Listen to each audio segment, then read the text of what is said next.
गुरु जी का खालसा श्री वाहिगुरु जी की फतेह। जन्म साखी 10 गुरुओं की सूरज प्रकाश ग्रंथ साखी गुरु तेग बहादुर साहिब जी की। श्री गुरु जी का काशी जाना। गुरु जी लगभग 6 महीने प्रयागराज में निवास करके अगले प्रदेश की संगत का उद्धार करने के लिए यहाँ से चल पड़े। मार्ग में श्रद्धालु प्राणियों को नाम दान का उपदेश देते हुए काशी पहुंच गए। आप जी का यहाँ पर आगमन सुनकर संगत दर्शन करने आई। एक दिन आप जी के पास काशी नगर के पंडित चर्चा करने के लिए आए। बातचीत के दौरान गुरुजी से अपने भ्रम निवृत्त करके पंडित बहुत प्रसन्न हुए और गुरुजी की महिमा करने लगे। यहाँ आप जी के पास संगत का आना जाना करके भीड़ लगी रहती थी। आसपास की संगत भेंट लेकर दर्शन करने आती और अपना जन्म सफल करके गुरुजी की महिमा का गायन करती। धन गुरु नानक। जौनपुर की संगत के मुखी गुरबख्श को वरदान। आप जी की महिमा को सुनकर जौनपुर की संगत भी आप जी के दर्शन करने आई। इस संगत के मुखी भाई गुरबख्श ने सारी रात गुरुजी की उपस्थिति में कीर्तन किया, जिससे प्रसन्न होकर गुरुजी ने भाई गुरबख्श को वचन दिया कि भाई गुरबख्श, तुम्हारी यमों की फांसी को तोड़ दिया है। तेरे घर जो पुत्र होगा वह भक्ति भाव के साथ कीर्तन किया करेगा। संगत बड़े प्रेम के साथ सुना करेगी। इस तरह गुरुजी की खुशी प्राप्त करके भाई गुरुबख्श अपनी संगत के साथ प्रसन्नपूर्वक चला गया। धन गुरु नानक। सासाराम नगर चाचे फगू का प्रेम। काशी से गुरुजी सासाराम शहर गुरु घर के एक मसंद सिख फगू की चिरकाल की दर्शन करने की भावना को पूरा करने के लिए गए। भाई फगू ने एक मकान बनवाकर उसका दरवाज़ा बहुत बड़ा रखा हुआ था और उसके आगे एक खुला आंगन रखा हुआ था।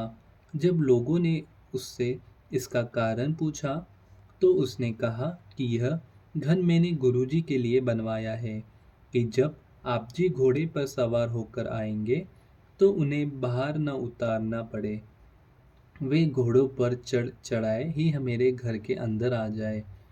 फगुन की इस श्रद्धा भावना को अनुभव करके गुरुजी ने काशी से तैयार होकर रास्ते में मिर्जापुर के सिखों को दर्शन देकर करमनाश करमनाशा नदी को पार करके फगुन के घर जा प्रवेश किया।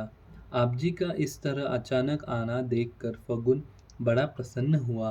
गुरुजी के चरणों पर माथा टेक कर आप जी को उसने पलंग पर बैठाया, जो उसने विशेष गुरुजी के विश्राम के लिए तैयार किया हुआ था। गुरुजी कुछ दिन यहाँ टिके रहे और फगुन की श्रद्धा और प्रेम के साथ की हुई सेवा पर प्रसन्न होकर उसे अपने ब्रह्म ज्ञान की शक्ति प्रदान करके निहाल किया। इस नगर के बाहर गुरुजी को एक बाग भी संगत ने भेंट किया, जो गुरु का बाग करके प्रसिद्ध है। धन गुरु नानक। गाया क्षेत्र पिंड दान। सासाराम से चलकर गुरुजी गाया आए। यहाँ आप जी ने अपने डेरा बामनी घाट पर किया। इसके पंडित ने आप जी को मिलकर एक जनेऊ भेंट किया और कहा कि अपने पितरों के उद्धार के लिए इस नदी में स्नान करके पिंड भरवाओ। पंडितों की प्रार्थना को सुनकर गुरुजी ने विचार किया कि यह माया की भूत है, इन्हें माया के साथ बहुत प्यार है। यह विचार करके गुरुजी ने फल्गु नदी में स्नान करके पंडितों को कहा कि तुम जितना धन चाहते हो मांग लो। उन्होंने कहा, जी हमें सरबस दान दो। उनकी बात को सुनकर आप जी ने अपने पास एक चादर और एक अंगोछा हाथ साफ करने वाला रख लिया और बाकी को कुछ पास था सब उन्हें दे दिया। फिर पंडितों ने कहा, गुरुजी हमें एक पत्र हुक्मनामा लिख दो, जिस करके आपकी सारी सिक्की हमें दान दिए करे।